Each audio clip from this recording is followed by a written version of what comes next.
السلام عليكم ورحمة الله وبركاته. إن الحمد لله نحمده ونستعينه ونستغفره ونعوذ بالله من شرور أنفسنا ومن سيئات أعمالنا. من يهده الله فلا مضل له ومن يضلل فلا هادي له. أشهد أن لا إله إلا الله وحده لا شريك له وأشهد أن محمدا عبده ورسوله. يا أيها الذين آمنوا اتقوا الله حق تقاته ولا تموتن إلا وأنتم مسلمون.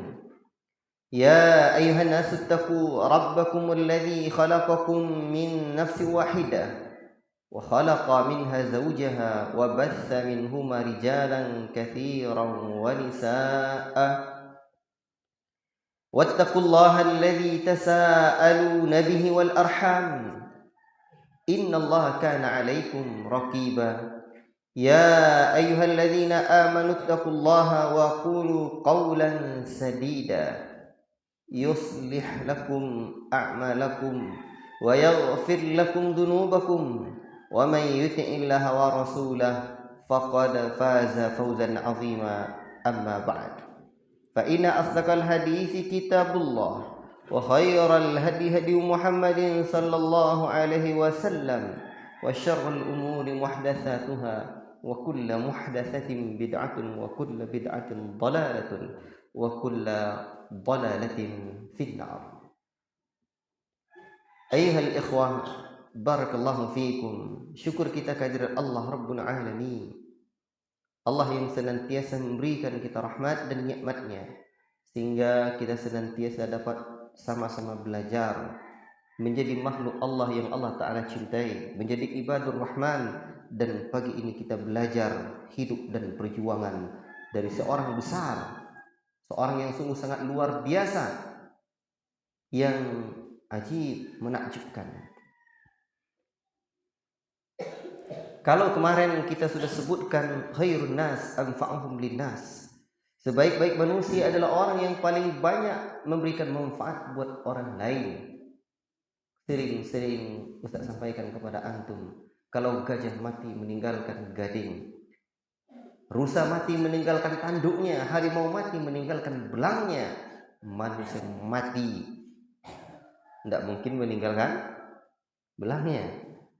Ya, banyak kali panunya. Itu pun juga dibawa mati. Tapi manusia wafat meninggalkan nama dan kebaikannya. Rapuh tulang belulang di alam kubur, tapi nama baik seseorang akan senantiasa dikenang. Apa kata orang-orang tua di tanah Sumatera ini? Pulau Pandan jauh di tengah, di sebalik Pulau Ansa II, hancur badan di kandung tanah, budi baik kan terkenang jua. Ajib. Ikhwati fillah, barakallahu fiikum. Maka untuk itu tema kajian pagi ini adalah belajar hidup dan perjuangan dari Dr. Abdul Rahman As-Sumaito.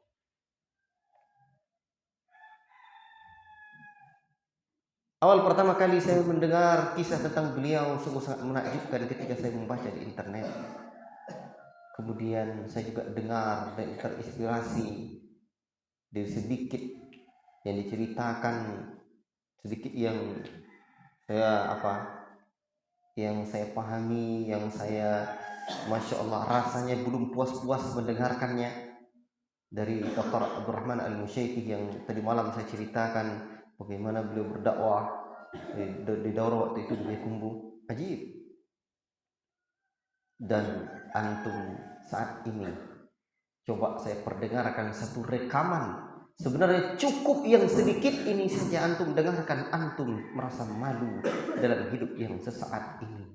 Antum bakal merasa malu mendengarkan bagaimana orang besar ini betul-betul terasa kecil diri kita ketika mendengarkan kisah perjalanan hidup mereka. Saya pun setelahnya mendengarkan khutbah yang sungguh sangat luar biasa ini. dari guru kita yang luar biasa, dan saya di antara orang yang banyak mendapatkan jasa beliau, Ustadz Abu Fairuz Ahmad Ridwan. Di awal-awal saya dapat hidayah dulu, saya sering telepon beliau, tanya hukum, tanya, membimbing saya. Alhamdulillah beliau juga tak sampai sini, beliau banyak memotivasi saya. Dan antum coba dengarkan rekaman beliau yang menakjubkan ini, coba.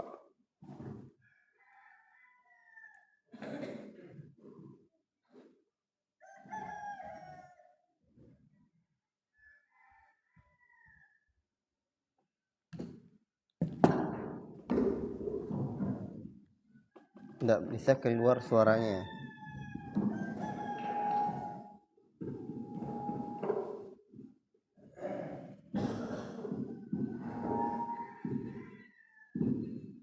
Coba.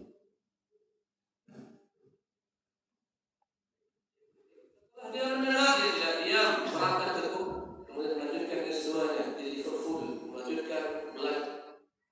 Dia seseorang yang menyelesaikan studinya di bidang kedokteran, belajar di Baghdad, kemudian melanjutkan S2-nya di Liverpool, melanjutkan belajar di sana. Tatkala dia berada di Amerika, dan dia mendengar bagaimana telah berkumpul musuh Islam membuat langkah-langkah ke depan untuk memurtadkan seluruh negeri Afrika. Mereka ingin menjadikan target mereka kala itu tahun 2000 seluruh negeri Afrika murtad beragama Nasrani. Itu target mereka. Dia kaget. Setelah dia mendengar, dia tidak diam, berangkat ke Kuwait, negeri asal. Dia bukanlah orang besar perhatikannya dari sisi ketenaran, tidak. Abdurrahman Al-Sumair, apa orang benar? Apa yang dilakukan? Tinggalkan Kuwait, berangkat berpuluh tahun, 30 tahun lebih berdiam di Afrika sana. Subhanallah. Berdakwah, menyeru manusia kepada agama Allah Subhanahu wa taala.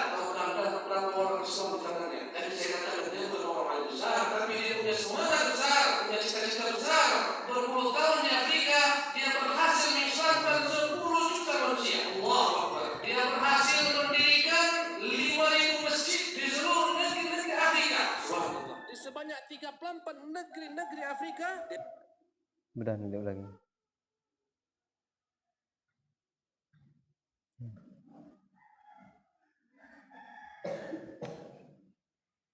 Sayang anak, kalau kayak gitu saya kirim ke Ahwat, cuman nggak bisa pula sinyal ini, nggak ada sinyalnya handphone saya.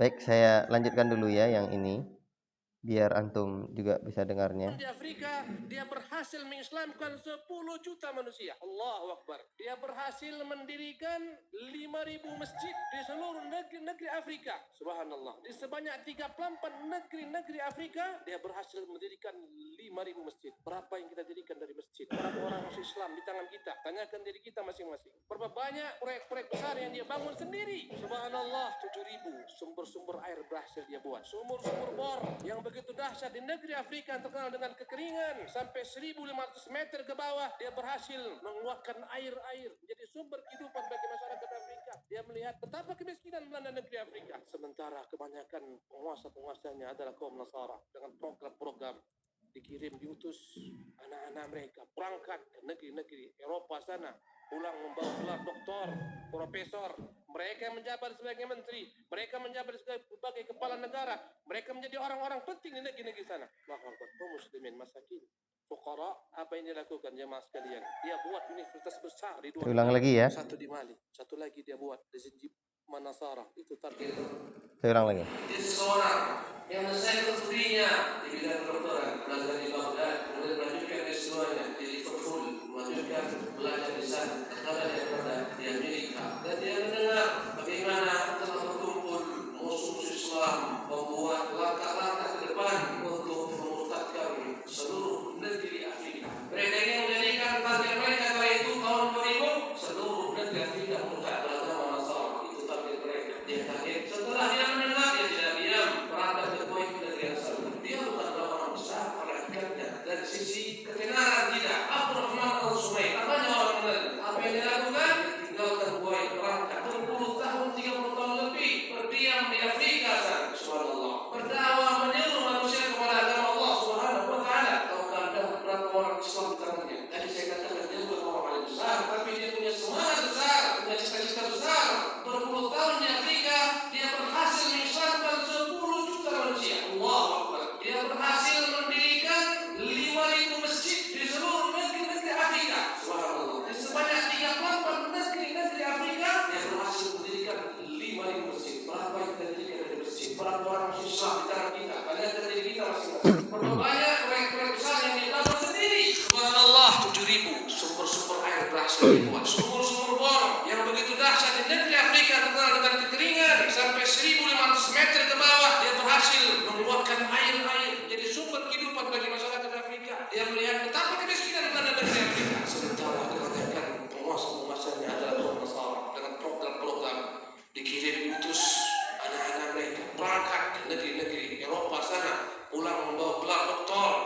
profesor, mereka menjabat sebagai menteri, mereka menjabat sebagai kepala negara, mereka menjadi orang-orang penting di negeri sana. Bahwa kaum muslimin masakin, fuqara, apa yang dilakukan jemaah sekalian? Dia buat universitas besar di 2 negara, satu di Mali, satu lagi dia buat di Zanzibar, Tanzania, universitas besar, menyekolahkan anak-anak kaum muslimin, kemudian untuk lanjutkan S3-nya, dia kirim anak-anak kaum muslimin, subhanallah, ke negara-negara maju mempelajari ilmu yang mereka butuhkan. Tahukah Anda berapa banyak ditanggung anak yatim piatu? 13.000 anak-anak yatim piatu yang dia tanggung, dia sekolahkan sampai kelar doktoral dan pulang ke negeri mereka menjadi orang-orang besar. Bahkan di antara mereka pernah berkata, di asal dan anak yatim piatu yang didanai oleh Syekh Abdul Rahman Al-Sumaid ketika menjabat sebagai menteri. Saya ini adalah dijadikan Abdul Rahman Al-Sumaid. Dia sekolahkan saya dari kecil sampai saya memulai kelar doktoral, sampai saya duduk di tempat ini. Ketika dia kuliah di Kanada, istrinya menceritakan dalam beberapa tahun, 4 tahun di Kanada, istrinya hanya punya 4 pakaian saja. Harta mereka jadikan untuk jalan menuju surga Allah Subhanahu Wa Taala. Karena dia berkhidmat untuk Islam dan kaum muslimin. Setiap tahunnya ada hadiah diberikan oleh kerajaan Saudi atas nama Malik Faisal terhadap orang-orang yang berjasa bagi Islam. Beliau mendapat 1 juta rial.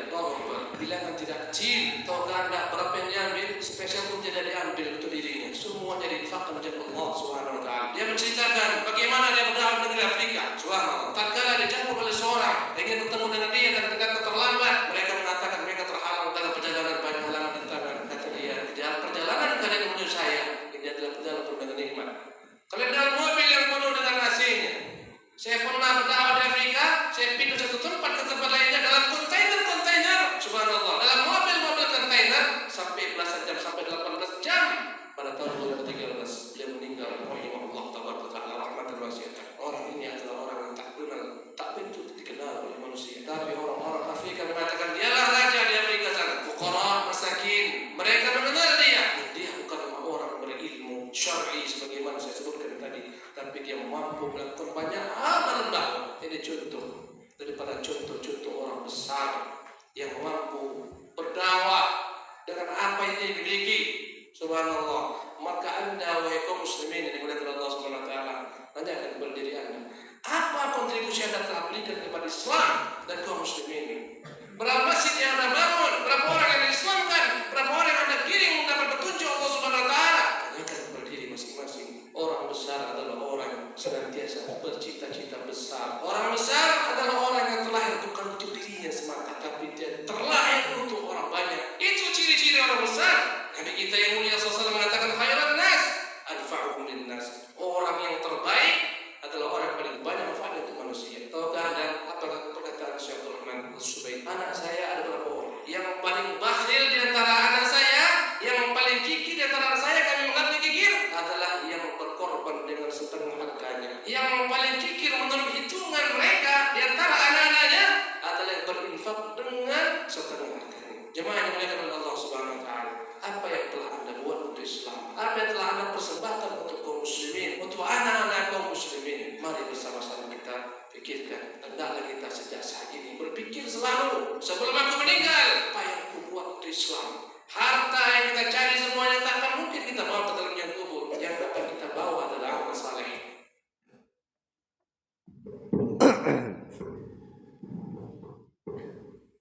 Kalau antum dengarkan dan jiwai khutbahnya,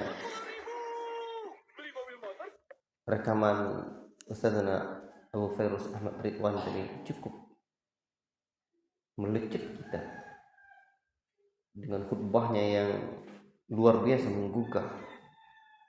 Ya. Beliau orator, tapi yang diceritakan jauh lebih luar biasa, menakjubkan. Dan tahukah antum, beliau ini adalah di antara orang yang tidak begitu terkenal semasa hidupnya di bumi, namun betapa terkenal di langit sana. Bahkan di saat beliau mulai sakit, baru orang mulai mengenalnya di negerinya. Bahkan antum tahu ada kisah seorang dosen yang mengajar di Kuwait sana, negara asalnya, negara asal Abdurrahman bin As-Sumaitah ini. Dosen ini mengajar dan menceritakan satu kisah tentang seorang biarawati, ya, yang berasal dari biarawati Katolik dari Albania yang diutus oleh gereja ke India tahun 1920-an 20 Masehi untuk menjadi misionaris di sana. Tersebarlah berita kasihnya. Dia menyembuhkan orang sakit dengan segala mukjizatnya, dengan segala kelebihannya. Dan akhirnya 1970-an beliau mendapatkan Nobel perdamaian. Orang yang menyebarkan cinta kasih dan berbagai macam. Bahkan Vatikan ingin membuat sebuah pembahasan untuk memberikan gelar sebagai manusia suci kepada orang ini. Dia Bunda Teresa.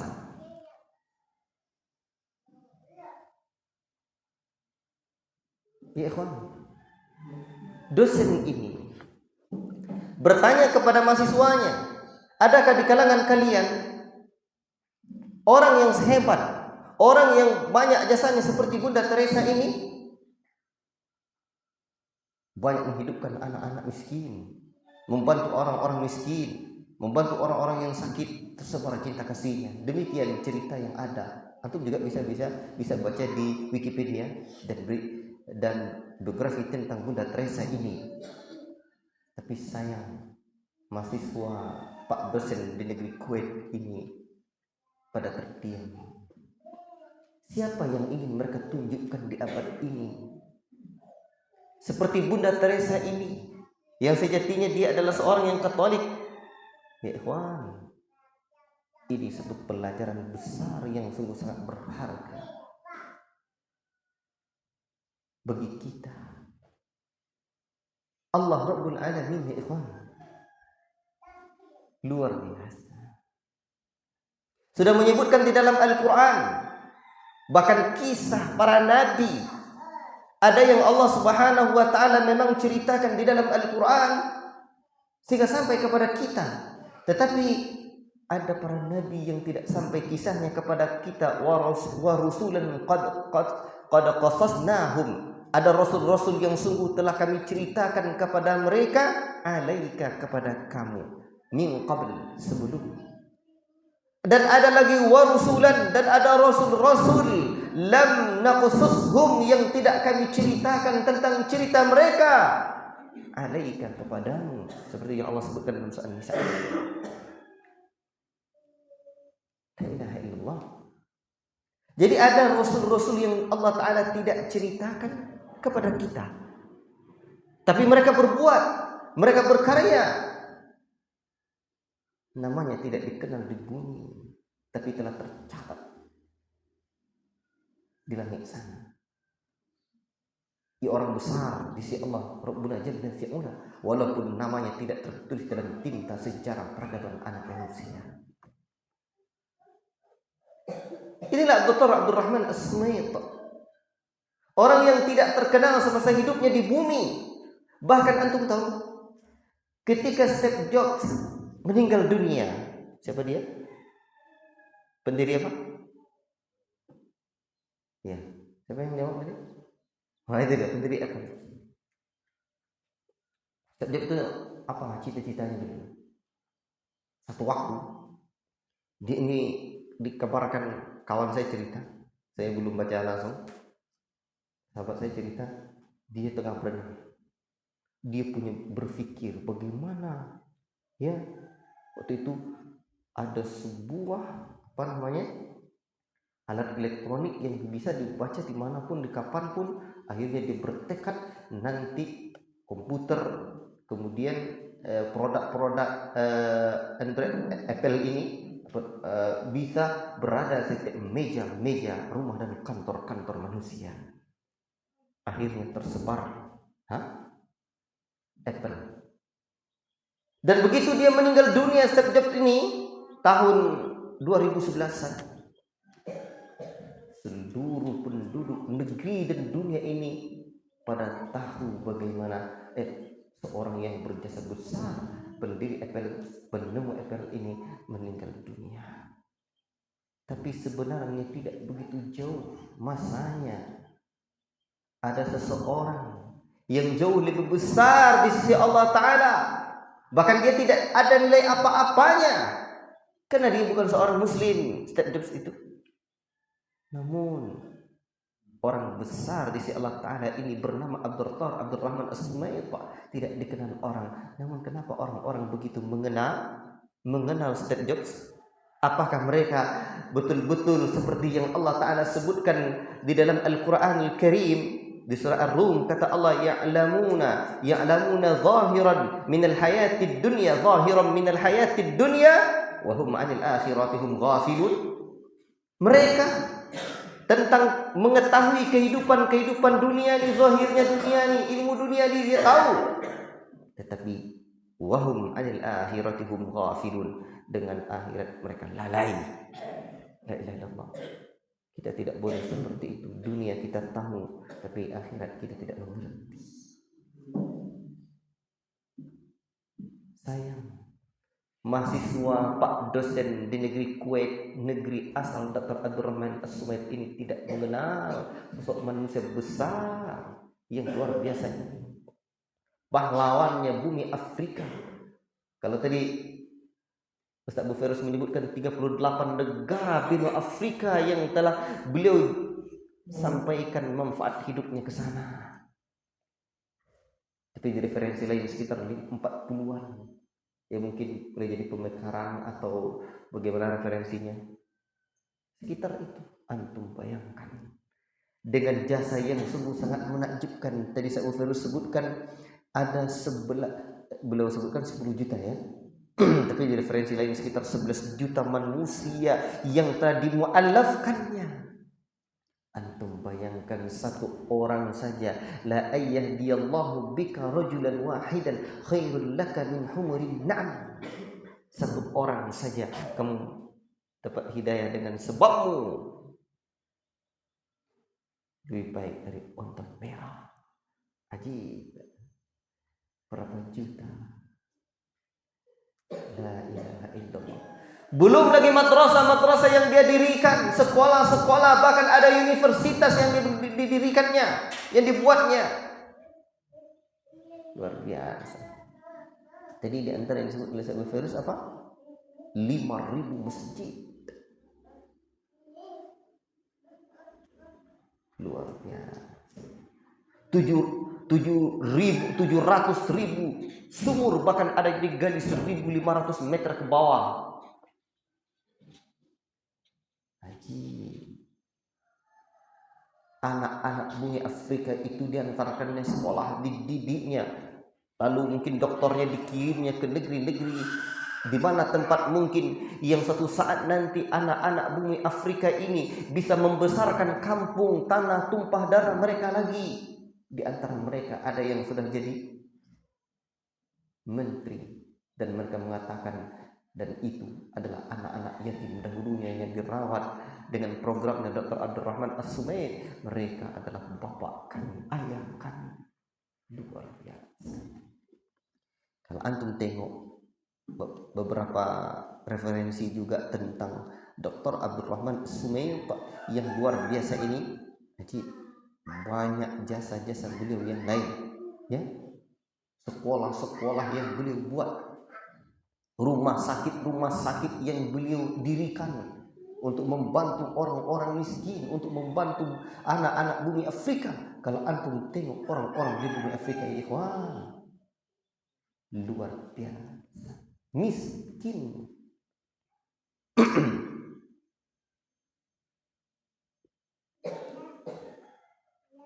Disebutkan bahwa beliau berangkat ke sana. Ada 2 sumber yang saya dapatkan. Satu ketika beliau berada di Amerika tadi, Ustaz Ferus dia sebutkan, belum mendengarkan kabar di mana ada tahqiq, visi misi langkah yang dilakukan oleh orang-orang Nasara untuk memurtadkan orang-orang bumi Afrika di tahun 2000-an. Dia tidak senang. Ya. Dia tidak berhati senang mendengarkan itu, senantiasa ada kerisauan dalam dirinya. Ajib, menakjubkan. Dan ada lagi sumber yang lain menyebutkan bahwa beliau awalnya membuat masjid. Boleh jadi mungkin beliau membuat masjid itu program pertamanya di salah satu kampung di negara Afrika sana.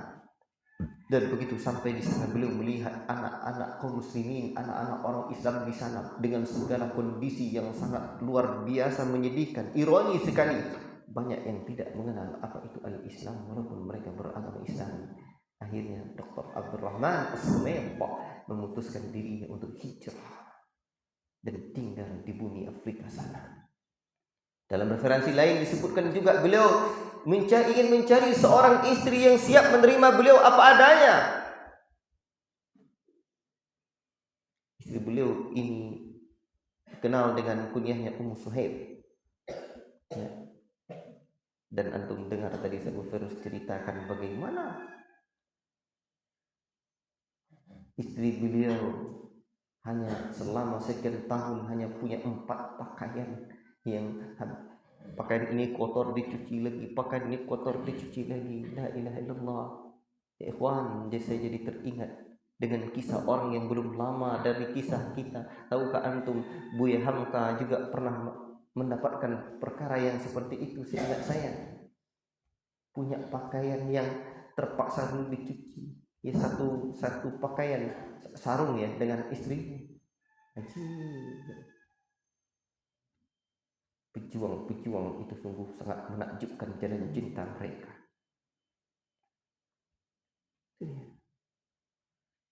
Itulah jalan cinta para pejuang yang sungguh sangat menakjubkan jiwa. Ikhwati fillah, barakallahu fikum. Tapi ada juga referensi yang saya dapatkan. Dr. Abdurrahman As-Sumayd kecil. Memang kalau ditengok dari garis keturunan beliau ini, beliau memang garis keturunan orang-orang yang taat beragama. Luar biasa. Dan beliau ini seusia kecilnya, di masa kecilnya adalah Abdurrahman As-Sumayd yang sudah lasak. Hobi dia menangkap binatang-binatang kecil, bahkan disebutkan itu seperti binatang yang berbisa, ular dan yang lain-lainnya. Dia bisa menangkapnya atau bermain dengan binatang-binatang seperti itulah binatang yang berbisa seperti sejenisnya kelajengking dan sejenisnya lah. Dan Abdurrahman As-Sumayd kecil karena negerinya adalah negeri yang juga berpadang pasir. Dia berjalan masa kecilnya tuh dia dan negerinya yang tidak seperti negeri Afrika ya. Dan dia berjalan main, dia membayangkan suatu saat dia berada di hutan belantara di bumi Afrika sana yang dia dengar yang dia ketahui dari cerita yang dia dengar. Dia menghayalkan dia berkelana layaknya anak-anak yang antum tengok jadi bocah petualang negeri ini. Beliau dalam khayalannya sambil memejamkan mata tersebut menghayalkan dia berkelana ke hutan-hutan belantara bumi Afrika sana. Tiba-tiba beliau mendengarkan azan maghrib dan ia tersentak dari mimpi dan khayalannya itu.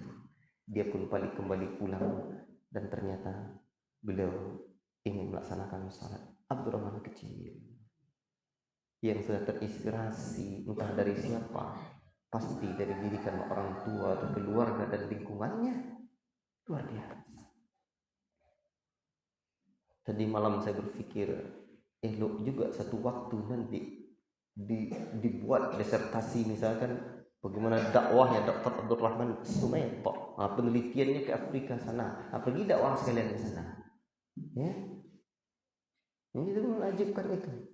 Luar biasa jasa-jasa. Ya. Beliau ketika mendengarkan pedalaman Afrika sana ya ikhwan, dia tersentuh dengan misi kemanusiaan dan misi dakwah. Abdurrahman As-Sumayd selalu mengatakan, ayo bawa saya ke sana. Ya. Dan orang-orang ketika awal-awal pengen dakwah Beliau pengen diajaknya juga, diajak-ajaknya orang, susah orang, tidak ada orang yang berpikir nak mau ke sana, itu tak ada, tak terbayang. Allah Akbar. Dan antum tahu Abdurrahman As-Sumait, beliau ini memang sungguh sangat menakjubkan. Tinggal di bumi Afrika sana, tandus sudah kering, air susah, panas, dan ternyata untuk pergi berdakwah ke kampung-kampung dan pelosok itu dia harus melewati hutan belantara, bahkan sungai yang dengan buaya yang ganas-ganas. Sampai-sampai diceritakan bahwa ketika beliau sampai ke suatu negeri, satu kampung di dalam pedalaman Afrika sana, orang-orang kampung itu bertanya-tanya, dari mana Anda kok bisa sampai ke tempat kami dengan selamat? Ajib, luar biasa. Allah Akbar. Tapi ketika pernah ditanya kepada Dr. Abdurrahman As-Sumait, Allah menjaga kami karena hendak menyampaikan agama Allah ini. Ajib, luar biasa. Kan beliau meraih King Faisal Award, ya, sebuah tadi satu apa? Berapa tadi hadiah yang didapatkannya? 1 juta rial yang beliau tidak manfaatkan untuk dirinya tapi diberikan kepada umat. Luar biasa.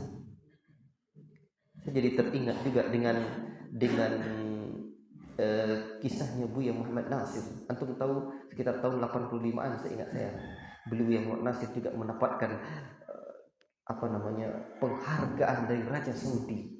Dan antum tahu beliau ketika ditanya oleh wartawan, beliau menyebutkan, saya mewakili sekian juta manusia Indonesia, dan ternyata itu uang yang beliau dapatkan hadiah juga dibagikan untuk lembaganya, untuk dakwah dan umat. Itu jalan cinta para pejuang. Jalan cintamu apa? Tidur doang? Cuma jalan cintamu lebay-lebay doang? Malulah kawan. Lelaki berkebangsaan Kuwait ini memang sungguh sangat luar biasa. Beliau pernah satu waktu mengajak manusia, dan Allah berikan karomah, mengajak manusia untuk berdakwah, untuk memeluk agama Islam. Dan yang beliau dakwahi memang di sana pernah disebutkan dalam salah satu referensi, hujan belum turun juga selama bertahun-tahun di sana. Selama bertahun-tahun di sana. Lalu ada orang-orang gereja, orang-orang Nasara, orang-orang yang kafir di sana itu mengatakan, mintalah turunkan hujan kepada Tuhanmu tuh, untuk kami, kepada Rabbmu itu. Itu kan sang kepala suku kan berdiplomasi, bernegosiasi dengan Dr. Abdurrahman As-Sumait. Akhirnya apa yang terjadi? Tantangan yang diberikan oleh kepala suku ini, baiklah, Dr. Abdurrahman As-Sumait, ya, dan beliau mengiyakan, kalau begitu kumpulkanlah warga kampung ini. Itu tingkat keimanan yang tinggi luar biasa. Beliau pun duduk dan sholat, sujud kepada Rabbul Alamin, sujud kepada Allah. Ya, ajib. Dan apa yang terjadi? Sejenak kemudian tanah kering bak tembikar itu diguyuri air hujan dari langit. Allahu Akbar. Padahal sudah bertahun-tahun air hujan itu tidak pernah menyapa bumi mereka. Akhirnya mereka nasyhadu an la ilaha illallah. Allahu Akbar. Menakjubkan.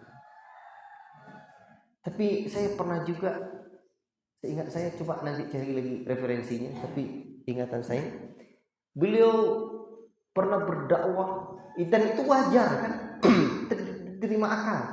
pernah berdakwah ke suatu negeri, di mana di negeri tersebut, apakah ini negerinya saya lupa, negeri tempat ini, yang pasti beliau ini pernah berdakwah di satu negeri yang orang tidak mengerti bahasa beliau, beliau tidak mengerti bahasa orang itu, kecuali hanya bahasa isyarat. Ajib. Tapi dakwah telah bergulir. Kekayaan dia, keahlian dia gunakan untuk dakwah ilallah. Dokter, sudah doktor pula. Mantap ini. Kalau bisa memang kita ini jadi tabib rohani dan juga jadi tabib jasmani. Dr. Abdurrahman As-Sumaid orangnya. Luar biasa. Orang diobat. Beda dengan kisah Bunda Teresa tadi. Bahkan kisah Bunda Teresa itu ya ikhwan, barakallahu fikum, seharusnya mahasiswa-mahasiswa dari negeri Kuwait itu kembali menghubungi dosennya itu dan menceritakan kisahnya Dr. Abdurrahman As-Sumaid dan menyampaikan bahwa kisah Bunda Teresa di tahun 1920-an itu hanyalah kisah yang hanya diangkat-angkat, penuh khayalan. Ada penelitian di Kanada sana dari 2 universitas. Pertama Universitas Montreal, kedua Universitas Ottawa, di mana mereka membuat dokumen lebih kurang 500 halaman. Mereka membuktikan bahwa kisah Bunda Teresa ini bukanlah kisah yang nyata seutuhnya. Ya, mereka menyebutkan bahwa Bunda Teresa ini ya betul, tetapi bukanlah segalanya. Bunda Teresa bukanlah segalanya. Bunda Teresa segalanya, tapi bukanlah orang suci. Apa sebab? Cerita mukjizat ajaibnya menyembuhkan orang ternyata hanya dibuat-buat. Padahal pasien yang dirawat, pasien yang sembuh itu adalah pasien yang sudah sembuh karena telah dirawat dengan perawatan medis. Dan kisah ini mereka angkat untuk apa? 1, untuk menaikkan citra gereja. 2, untuk menarik orang-orang India ingin masuk ke dalam agama Katolik mereka. Mereka bumbui cerita-cerita palsu ini, kemudian hari terungkap oleh para peneliti. La ilaha illallah. Namun yang paling penting, Bunda Teresa ini, coba tengok sosoknya. Dia tahun 70-an. Dia pernah ingin mengembalikan nama baik seorang pastor yang terjerat kasus kriminal, kasus pelecehan seksual. Dia pelecehan seksual untuk anak-anak kecil. Tapi Bunda Teresa ini ingin mengembalikan nama gereja. Mengembalikan nama gereja lebih penting dari segalanya. Akhirnya pekerjaannya pastor ini namanya Donald Mickwell. Pak Donald ini melanjutkan kerja jahatnya itu. Senantiasa membuat pelecehan seksual untuk anak-anak kecil. Akhirnya dia pun setelah terbukti lagi mengulangi kejahatannya. Akhirnya dia dipenjara selama 25 tahun. Itulah yang dibela-bela sebelumnya oleh Bunda Teresa. Itukah yang dibandingkan dengan Dr. Abdurrahman As-Sumaid?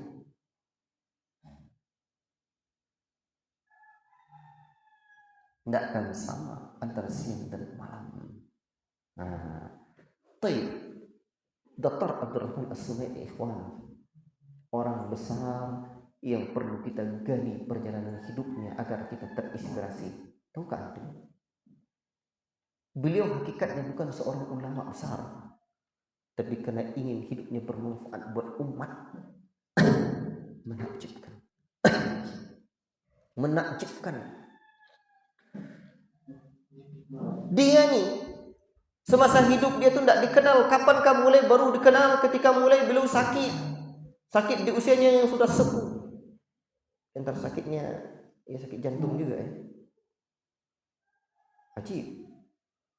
Kemudian terpaksalah beliau ini dibawa mulai berobat di Kuwait, seingat saya. Kemudian beliau koma. Kemudian mulai sedikit tersebar berita tentang perjuangan dakwah beliau. Tapi beliau udah sakit, udah koma. Ajib. Dan beliau meninggal dunia ya ikhwan. Barulah orang-orang mengerti dan orang-orang baru menggali terus. Dan banyak orang-orang yang terinspirasi oleh dakwahnya yang di kemudian hari berdakwah lagi ke bumi Afrika. Seperti Syekh Wahid bin Abdul Salam Bali. Beliau pun dikenal dengan gelar Fatihul Afrikiya, penakluk negeri Afrika. Jadi kalau dulu sekarang tak berapa orang, udah 10 ribu, 100 ribuan orang, 100 ribuan orang yang sudah diislamkannya. Tapi Dr. Abdurrahman As-Sumaid pendahulunya yang sungguh sangat menakjubkan. Tahukah antum Dr. Abdurrahman As-Sumaid meninggal dunia pada tahun 2013 ini telah mendirikan 124 rumah sakit besar, ya, 840 sekolah, 204 Islamic Center yang beliau buat. Luar biasa. La ilaha illallah. Di kemudian hari beliau mendirikan universitas, seingat saya, di Kenya. Dan ini perlu kita teliti. Kalau nggak salah saya nama universitasnya adalah Al-Ummah. Saat itu menjelang di akhir usianya yang sudah sepuh, walaupun beliau dengan usia sepuhnya ya masih berjalan kemana-mana pergi berdakwah, tapi cita-citanya sampai beliau mendirikan universitas. Beliau tersenyum. Mungkin itulah senyuman dia dulu yang, kalau betul kisah masa kecil dia tadi, mungkin itulah senyuman yang bersambung dengan senyuman semasa kecilnya dulu yang menghayal untuk hidup dan sampai ke hutan belantara di Afrika. Bagaimana dakwah beliau? Ternyata tidak hanya dari masjid ke masjid. Kalau antum tengok, antum ketik saja Dr. Abdurrahman As-Sumaid, dia akan terlihat nanti foto dia menggendong anak-anak kecil, orang-orang kurus berkulit hitam di Afrika sana. Luar biasa. Dan dia, Dr. Abdurrahman As-Sumaid ini, kalau kita telusuri lagi bagaimana dakwahnya, beliau berdakwah ya ikhwan, memang punya manhaj, punya metode. Metode dia tidak hanya dari mimbar ke mimbar, dari masjid ke masjid. Bagaimana pula dari mimbar ke mimbar, dari masjid ke masjid, sementara yang didakwahinya tidak ada masjidnya, tidak kenal al-Islam. Itu kan luar biasa. Ikhwati fillah barakallahu fikum. Dia Dr. Abdurrahman As-Sumaid melakukan pendekatannya pun bagus. Sehingga ada para peneliti yang meneliti tentang bagaimana konsep pemikiran dan perjuangannya Dr. Abdurrahman As-Sumaid itu. Jadi dia punya metode dan memang orang cerdas. Beliau doktor, strategi dakwahnya menakjubkan. Ya. Kalau dakwah ini tak pakai strategi, makanya ada dua hal, dakwah dan idaratul dakwah. Dulu kami pernah daurah dengan Syekh Al-Harifi namanya. Beliau seingat saya tesis atau disertasinya salah satunya, beliau ceritakan waktu itu adalah penelitian manajemen dari kisah Nabi Yusuf alaihissalam. Nabi Yusuf alaihissalam kan menakjubkan. Bagaimana Nabi Yusuf sampai akhir jadi raja kan? Itu ada kisah tentang manajemen perjuangan. Jadi beliau ini strateginya apa? Aspek hati, aspek perasaan dan batin terhadap mitra dakwahnya. Itu kan bagaimana hati orang itu yang disentuhnya di kalangan orang-orang yang miskin tersebut. anak-anak yatim, perempuan janda-janda tua. Jangan cerita antum kalau bagaimana nak menikahi orang bumi Afrika tuh. Sulit antum cari orang yang seperti kita kulitnya. Adalah mungkin satu-satu yang cantik dengan ya ala Afrika pula itu jangan hilang tuh ala Afrikanya itu. Jadi tetapi beliau ini memang luar biasa dengan istrinya. Seperti perkataannya Buya Muhammad Nasir itu, saya berjumpa dengan istri saya adalah di medan juang itu sendiri, bukan di tempat piknik. Akhirnya ya sama-sama berjuang lagi. Hebat itu. Ya. Kata-kata itu. Baik. Termasuk juga cara pendekatan beliau, itu kan pendekatan perasaan namanya. Ada lagi pendekatan pemikiran, mendekati orang-orang non-muslim itu, orang kafir itu, bagaimana pemikiran mereka, nalar mereka, logika yang diberikan itu bisa menerima al-Islam. Itu kan sudah pasti itu, bagaimana mengarahkan mereka terhadap tauhid. Luar biasa. Termasuk bagaimana manhaj beliau dalam indrawinya, ya. Bagaimana orientasinya kepada panca indera, ya. Bagaimana dakwah beliau itu menyentuh panca indera orang-orang di bumi Afrika ini. Panca indera itu apa saja? Saya sebut sama saya. Apa?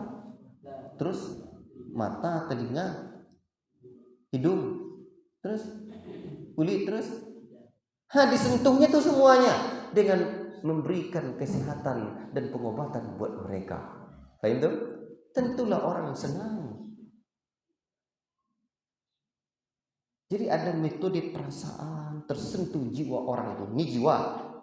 Manusia itu kan ada jiwanya, ada anggota badannya, panca inderanya, ada akalnya, tersentuh sama dia.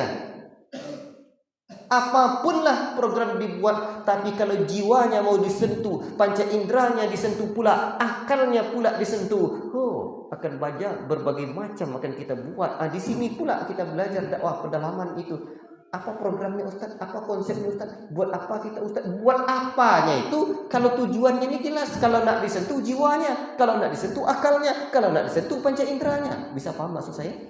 Nanti di lapangan dakwah itu akan nampak dia. Makanya madrasahnya para pejuang di medan juang itu sendiri, jangan pernah bermimpi jadi pejuang kalau tidak pernah berjuang di medan juang itu.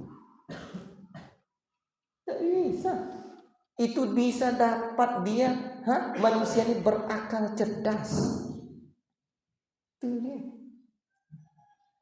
Bahkan manusia ini kadang terhimpit, nak sebelah di atas, terkurung nak sebelah di luar. Manusia, akal manusia ini tak dapat lewat di darat, di laut, tak dapat di laut, di udara pun dilaluinya juga. Ajib, menakjubkan ya ikhwan. Berarti 3 hal ini harus antum ingat kalau dakwah ke pedalaman. Disentuh jiwanya, disentuh akalnya, disentuh panca inderanya. Makanya mungkin nampak pakcik-pakcik itu, pakcik, saya pandai pijat pakcik, saya nak pijat pakcik lah. Luar biasa. Akhirnya dari ini ya ikhwan akan nampak semuanya nanti. Termasuk juga idaratul dakwah, karena beliau mendirikan markas di sana, dididiknya juga orang-orang bumi Afrika ini, kirimnya para dai ke 40 negara di bumi Afrika itu. Bukan satu negara ya ikhwan. Afrika apabila disebut dakwahnya Dr. Abdurrahman As-Subair, bukan satu negara tapi 40 negara. Di saat yang sama beliau bukanlah seorang ulama dengan alim ilmu syar'i, tapi seorang dokter, seorang tabib jasmani yang telah menjadi tabib rohani. Allahu Akbar. Anak-anak yatim yang telah disantuninya sungguh sangat banyak. Allahu Akbar. Selama 30-an tahun beliau berdakwah di sana. Kok betah ya? Kadang orang-orang kita ini pergi merantau. Antum tahu enggak falsafah hidup orang merantau itu? setinggi-tinggi bagau terbang kembalinya ke tempat apa? Kubangan juga. Kubangannya bangau kan ada kan? Tempat kubangan bangau tahu kan? Tempat mandi dia. Hah?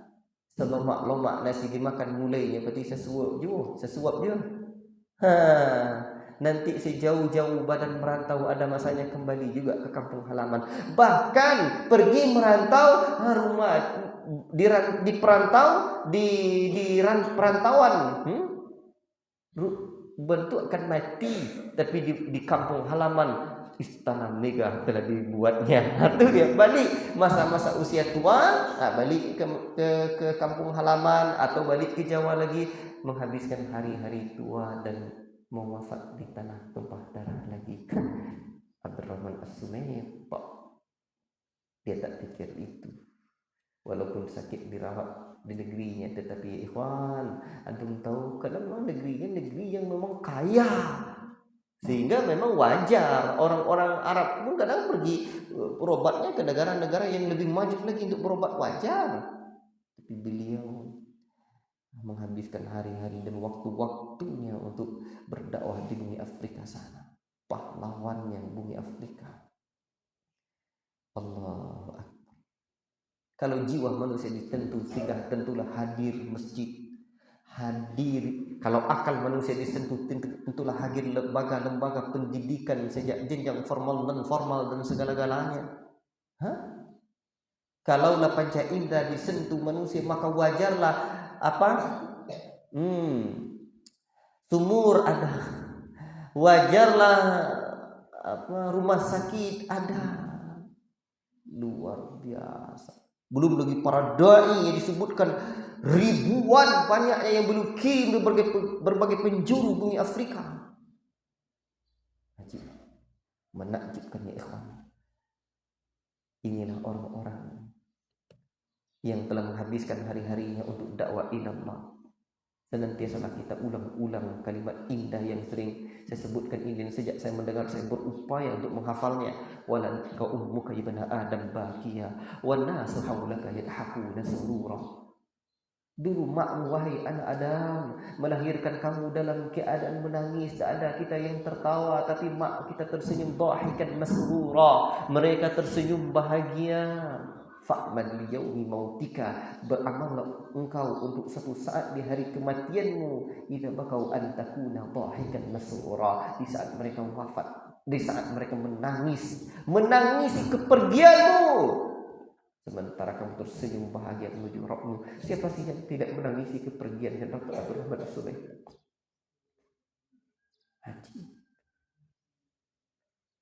Dan betapa banyak orang-orang peninggalan dia terinspirasi ingin berdakwah lagi di bumi Afrika, dan peluang dakwah itu ternyata masih ada. Tidakkah antum ingin pula seperti Dr. Abdurrahman As-Sumayyid? Ikhwan, ada orang yang ilmunya tidak banyak tapi hidupnya bermanfaat buat umat. Allahu Akbar. Hidup ini mesti bermanfaat buat umat. Makanya saya bilang jadilah orang-orang besar.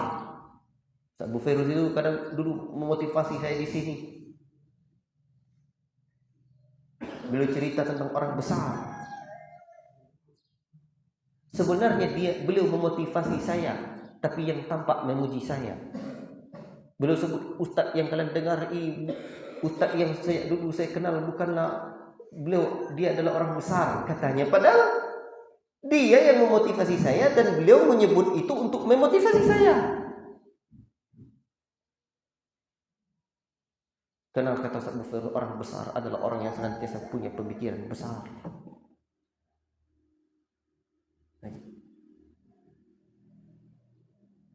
Dan saya tidak akan pernah menjadi orang besar, camkan antum, kalau saya tidak melahirkan murid-murid juga yang berpikiran dan punya kerja besar. Dr. Abdurrahman As-Sumayyid adalah orang besar yang memang telah terwujud. Makanya saya selalu bilang, jadilah antum orang-orang besar. Siapakah orang yang besar? Orang yang siap belajar berdakwah dari kampung yang sekecil-kecilnya sampai kota yang sebesar-besarnya. Kayak gitu. Jadi cita-cita mau kemana? Apa cita kuliahnya? Habis kuliah tidak tahu lagi entah apa-apa. Apa cita-cita antum? Dakwah. Nah, itu dia. Antum mujahid dakwah. Bagaimana antum bisa berdakwah? Antum cari ilmunya. Dimanapun Allah Ta'ala takdirkan antum bisa menimba ilmu. Mau kuliah, mau mulazamah, mau di mana-mana. Asal ilmu antum dapatkan untuk dakwah. Itu jalannya. Ustaz Ali Ahmad mana kenal dia dunia dakwah, dunia kuliah, tak kenal dia kecuali kuliah umum dulu di Undri. Tapi tengok bejibun ilmunya, 1000 lebih karya ilmiahnya, kita tidak ada apa-apanya. Saya seperti disebut oleh Sahabat Ferus itu, tidaklah faktanya yang sesungguhnya yang beliau sebut itu, namun karena beliau ingin memotivasi saya. Ya, itu saja. Kita belum ada apa-apanya, secuil pun tak sebanding kita dengan guru-guru kita. Tengok jasanya Abdul Hakim, tengok jasanya Syekh Yazid, tengok jasanya Syekh Muhammad Wujud, tengok jasanya Buya Jufri. Anjir, itu orang besar yang sesungguhnya. Itu baru bisa disanjung, itu baru bisa dipuji. Yang telah istiqomah di jalan dakwah ini. Kita ini masih terombang-ambing ya ikhwan. Antara maju dan tidak dalam perjuangan dakwah. Antara maju dan tidak dalam menjadi seorang pejuang. Lecut diri kita terus dengan mendengarkan kisah-kisah seperti ini. Banyak ceramah-ceramah. Tidaklah saya sampaikan kisah ini melainkan referensinya lengkap, banyak bejibun di internet, di YouTube. Dengar itu. Allahu Akbar. Khulasatul kalam. Belajar hidup dan perjuangan dari Dr. Abdul Rahman As-Sumaiti. Ini sangat menakjubkan. Saya berharap di antara antum ini ada orang yang sampai ke markas dakwah beliau nanti di sana studi seperti apa sebenarnya, melihat bagaimana asar-asar dakwah beliau, asar dakwah beliau, pengaruh dakwah beliau yang telah membuat sekian banyak jasa untuk umat itu. 40 negara, luar biasa. Di negeri yang memang orang tak sanggup, beliau sanggup. Apa yang mendasarinya? Itu kalau dorongan jiwa dan motivasinya tidak besar, tak yakin kita itu. Termasuk juga dorongan dari belakang. Artinya istri beliau yang sungguh sangat menakjubkan, Ummu Sahib itu. Ajib. Jadilah antum pejuang-pejuang dakwah, pejuang-pejuang umat. Ya. Dan cari pula istri-istri pejuang. Itu dia. Tapi saya tidak nikah, aja istri antum berjuang. Allahu Akbar. Fa'tabiru ulil absar la'allakum turhamun. Tapi ini bukan khutbah. Ambil pelajaran. Ya. Wahai orang-orang yang berakal, semoga kita jadi orang-orang yang beruntung. Semoga yang setetes ini menginspirasi saya pribadi dan mengiktibar bagi antum semua yang mendengarkan. Maka kalau urusan kita hanya urusan tetek bengeknya, kemelut dakwah, tetek bengeknya mungkin tersinggunglah, beginilah, begitulah, tidak dihargai, tidak begini, tidak begitu. Urusan kita terlalu sepele ya ikhwan. Dakwah ilallah litakuna kalimatullahi hiyal uliya. Itu